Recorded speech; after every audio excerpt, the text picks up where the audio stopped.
अगर वो कंट्रीज जिनको इंडिया पैसा देता है, बजट में भी उनको पैसा रखता है, तो वो इंडिया से दूरी जो है वो सह नहीं सकते, उनको फिर वापस आना पड़ता है। जिन लोगों के साथ आप कंपैरिजन कर रहे हैं अपना चीमा साहब, अब उनके बारे में अमेरिका कहता है कि दे आर पार्टनर, और इंडिया अगर उनके साथ अच्छे रिलेशंस रखता है तो उन्हें फायदा ही फायदा है। शर्म आती है मुझे कंपैरिजन करते हुए, क्योंकि हमारा जोड़ अब हो नहीं रहा। हमने कभी पाकिस्तान को अपनी सरजमीन समझा ही नहीं है। मोदी साहब ने 15 अगस्त को पाकिस्तान को फिर पैगाम दिया है कि हमने 2016 में स्ट्राइक की थी, 2019 में स्ट्राइक की है। बांग्लादेश के लिए एंटी इंडिया होना किसी तरीके से भी फायदेमंद नहीं है। अफसोस वाली बात यह है कि आज आपके बॉर्डर से दूसरी तरफ अगले 2047 को कैलकुलेट करके वो कह रहे हैं कि we will become a developed nation, और आप आज भी इंटरनेट के लिए तरस रहे हैं। बांग्लादेश के साथ इकोनॉमिक रिलेशंस भी इंडिया के बहुत डेवलप्ड हैं, तो अगर कोई ऐसे करेगा तो वो होता है you shoot in your own foot, ये वो करेंगे, उसका कोई फायदा नहीं होगा। ये भी होते देखा, जैसे आपको पता है कि मालदीव्स के साथ इंडिया के रिलेशंस बड़े खराब रहे और करना चाहें, तो हाँ, इससे ये पता चलता है कि अगर वो कंट्रीज जिनको इंडिया पैसा देता है, बजट में भी उनको पैसा रखता है, तो वो इंडिया से दूरी जो है वो सह नहीं सकते, उनको फिर वापस आना पड़ता है। क्या हम इसको इस तरह लें? ऐसे ही होगा, छोटे छोटे आइलैंड जो हैं उनको खुद कफील होने में तो मुश्किल है ना, दे नीड्स सपोर्ट, और इंडिया अगर उनके साथ अच्छे रिलेशंस रखता है तो उन्हें फायदा ही फायदा है। टूरिज्म बहुत बढ़ जाती है इंडिया से, एक बहुत बड़ा फैक्टर है ना। और सर ये बांग्लादेश के लिए भी एक वो भी तो देख रहा है ना बांग्लादेश के, क्या हम इस तरीके से कुछ अगर करते हैं तो हमारे जो बहुत सारा पैसा इंडिया की तरफ से आता है, जो सपोर्ट आती है वो फिर नहीं मिलेगी, तो क्या हम उसके बगैर, तो क्या अगर ऐसा होता है तो आप समझते हैं कि इकोनॉमी डाउन हो जाएगी बांग्लादेश की? इंडिया के साथ इकोनॉमिक इंटीग्रेशन जो उनकी हो रही थी उससे बांग्लादेश को फायदा ही फायदा था। अच्छा, वो फायदा अगर ये नहीं करेंगे तो नुकसान होगा, ये मैं कह सकता हूँ। ठीक है, क्योंकि सर पाकिस्तान तो वैसे हेल्प नहीं कर सकता ना, अगर प्रो पाकिस्तान गवर्नमेंट भी आती है तो पाकिस्तान की तो अपना बुरा हाल है, और पाकिस्तान और बांग्लादेश का बॉर्डर तो नहीं ना कहीं मिलता, कैसे मदद करेंगे। जिन लोगों के साथ आप कंपैरिजन कर रहे हैं अपना चीमा साहब, अब उनके बारे में अमेरिका कहता है कि they are partner, they are partners. आप कहाँ हैं, ये भी मैं उस पर थोड़ी देर पे चलता हूँ। कंपैरिजन आज कर रहे हैं, आजादी मना रहे हैं, वहां पे बड़ी लंबी चौड़ी आज मोदी साहब ने 98 मिनट की स्पीच दी, और हिस्ट्री में ये तीसरे ऐसे लीडर हैं नेहरू और इंदिरा गांधी के बाद जिन्हें ये इतना मौका मिला है कि वो इतने ज्यादा यौम आजादी के ऊपर स्पीचें कर सके। मेन फोकस उन्होंने वादा किया कि उनका लफ्ज ये थे कि हम ये मौका जाने नहीं देंगे। टारगेट उन्होंने किया है कि हम 2047 जब हमारी सेंचुरी मुकम्मल होगी, वो will be the developed nation. उसके ऊपर उन्होंने कहा है कि फॉरेन इन्वेस्टमेंट लाएंगे, लेकिन लॉ एंड ऑर्डर होगा तो फिर लाएंगे। उन्होंने खुद ही अपनी तकरीर में कहा है। आपके लॉ एंड ऑर्डर के हालात क्या है? मैं चीमा साहब मुसलसल आपके साथ चीखता रहा हूं कि तुहाडे कोई अडियाला जेल नहीं बन सकी, तरक्की किवें करोगे? अब अडियाला जेल की अब आज सर्जरी हुई है। पाकिस्तान का सीईओ वहां बैठा है, आज मोदी साहब के साथ बातें कर रहा है, प्लानिंग कर रहा है कि किन किन स्टेटों में मैं आगे प्लांट लगाने वाला हूं। चीमा साहब 2021 में उन्होंने पहला अपना प्लांट फॉक्सकॉन ने तमिलनाडु में लगाया था।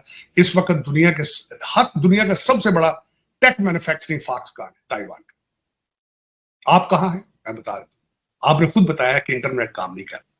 लेकिन चीमा साहब अफसोस वाली बात यह है कि आज आपके बॉर्डर से दूसरी तरफ अगले 2047 को कैलकुलेट करके वो कह रहे हैं कि we will become a developed nation, और आप आज भी इंटरनेट के लिए तरस रहे हैं।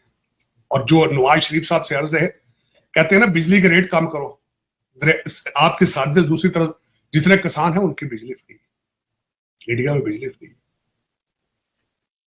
लेकिन हमें शर्म जो नहीं आनी, प्रॉपर्टी जो अगर टारगेट लंदन की प्रॉपर्टियों पे हो, टारगेट दुबई के प्लाजों पे हो, बच्चे टोरंटो पढ़ रहे हो, तो क्या फर्क पड़ता है सोचने का? पाकिस्तान में क्या फर्क पड़ता है? आज नीचे से चौथे नंबर पर है आपका पासपोर्ट। क्या इस वक्त जो आपके सर्कमस्टांसेस हैं, पता नहीं अब इसके बाद आप कहां जाएंगे? मेरी समझ से बाहर। एम्बेसडरों के मुलाजमीन कहते हैं 2-2 महीने की तनख्वाह नहीं मिलती। मोदी साहब ने 15 अगस्त को पाकिस्तान को फिर पैगाम दिया है कि हमने 2016 में स्ट्राइक की थी, 2019 में स्ट्राइक की है, आप देखो वो ठीक हो गए हैं। तार साहब, पाकिस्तान की तरफ से क्यों जवाब नहीं आता? इतनी पिन ड्रॉप साइलेंस, इतना पिन ड्रॉप साइलेंस, कोई वजीर दिफा नहीं है। वजीर दिफा हमारे टीवी पे बैठ के पुरानी बातें कर रहा है, जी बाजवे ने ये किया था, लगा हुआ है, और उधर से मोदी साहब जो है वो पाकिस्तान को धमकी पे धमकी दे रहे हैं। जवाब ये दे देते हैं। जवाब तो सबसे बड़ी बात है, भारत की तरफ से कई दफा स्ट्रॉन्ग उनकी पर्सनैलिटीज ने कई दफा कहा है कि we will take over the other part of Kashmir within 20, we have a capacity to take over within 24 hours। उसका भी जवाब किसी ने नहीं दिया था। जवाब तो वो लोग देते हैं जो जिंदा हो चीमा साहब।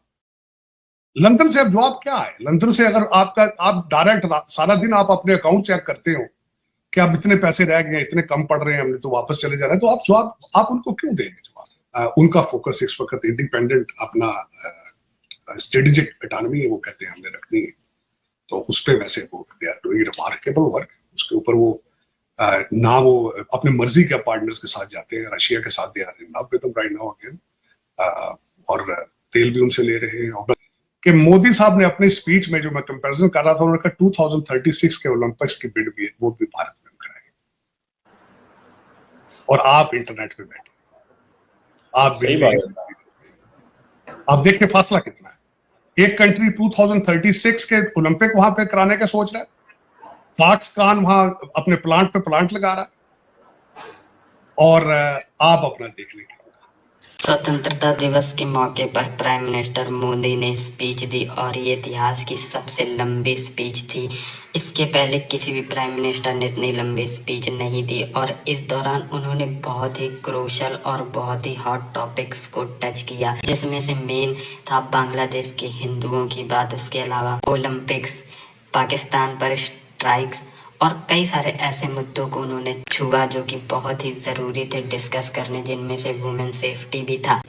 जो सबसे इम्पॉर्टेंट जियोपॉलिटिकली चीज़ थी वो ये थी कि अगर बांग्लादेश और सब कॉन्टिनेंट के छोटे देश भारत से डीकपल करने का प्रयास करते हैं या भारत से अच्छे रिलेशंस बना के नहीं रखते हैं, तो उनको इसका बहुत ही बड़ा खामियाजा भुगतना पड़ेगा। और उसका रीज़न ये है कि इंडिया इस समय बहुत ही बड़ी इकोनॉमी बन चुका है, और रीजन में किसी भी देश के लिए भारत से शत्रुता करके ग्रो करना इम्पॉसिबल है। और इसका हमें एक उदाहरण भी दिखता है, पाकिस्तान भारत से दुश्मनी मोल लिए हुए है, और पिछले कई दशकों से पाकिस्तान का कोई भी डेवलपमेंट नहीं हुआ है।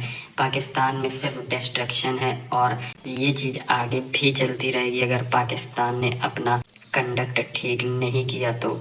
साथ ही साथ इसकी भी पूरी उम्मीद है कि आने वाले दिनों में बांग्लादेश के हालात वापस से भारत काबू में कर ले, और बांग्लादेश के हालात काबू में आने के साथ ही बहुत ही बड़ा मैसेज जाएगा दुनिया भर की बड़ी ताकतों को कि इंडिया के नेबरहुड में इंडिया को कॉन्फिडेंस में लिए बगैर आप कुछ नहीं कर सकते।